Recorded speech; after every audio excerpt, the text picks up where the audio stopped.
जिस घर में भूतों का डेरा वहां जीकर क्या करे। 5 महीने जिंदगी नर्क में गुजरी है। यह घटनाक्रम रामबाग में हुई बहू और बेटे के हत्यारोपित पिता दीप कुमार तिवारी ने पुलिस को बताया है।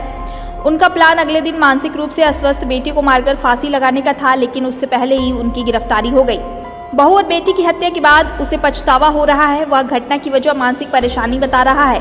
घर की आर्थिक स्थिति भी सही नहीं थी। बहू के आने के बाद मनमुटाव बढ़ गया था। आरोपी ने कहा कि बहू के ऊपर भूत प्रेत का साया बहुत परेशान कर रहा था। पुलिस अधिकारियों के मुताबिक दीप कुमार तिवारी द्वारा बेटे शिवम तिवारी की गर्दन पर चाकू का वार इतना सटीक था कि चीख तक नहीं सका। पूछताछ में आरोपी ने बताया कि बेटा उठने का प्रयास कर रहा था, लेकिन उन्होंने बाल पकड़कर नीचे झुका दिया। बेटा जमीन पर सो रहा था, जबकि बहू जूली बेड पर थी। बहू की गर्दन पर वार हुआ तो पापा पापा कहकर चीखने लगी। उसकी आवाज़ सुनकर मकान मालकिन की आंख खुल गई, लेकिन उन्हें बहू का दौरा आने की जानकारी दी गई।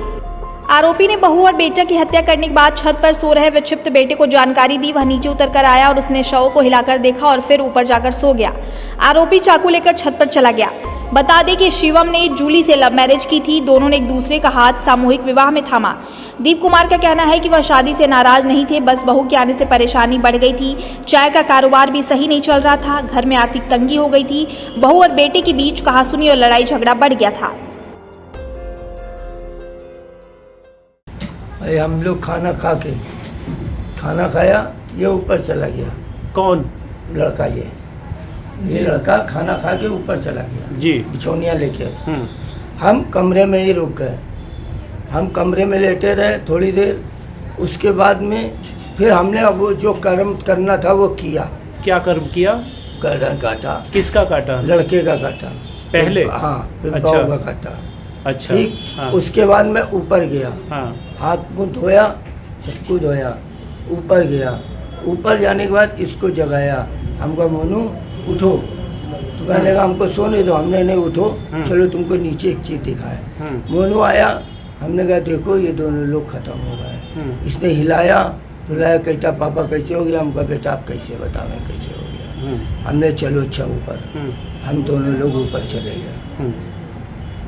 बस सवेरे आए हैं तब वो बात हुई। बहुत सी परेशानियां थी। लड़की वो कहना लड़के के ना माने, लड़का लड़की का कहना ना माने। बीच में हम पड़े तो मेरी भी बात कोई सुनने को तैयार नहीं। किसी के ऊपर भूत आ रहे, किसी के ऊपर चुड़ैल आ गए। कोई कह रहा मेरा भाई आया है, कोई कह रहा मेरी माँ आई है।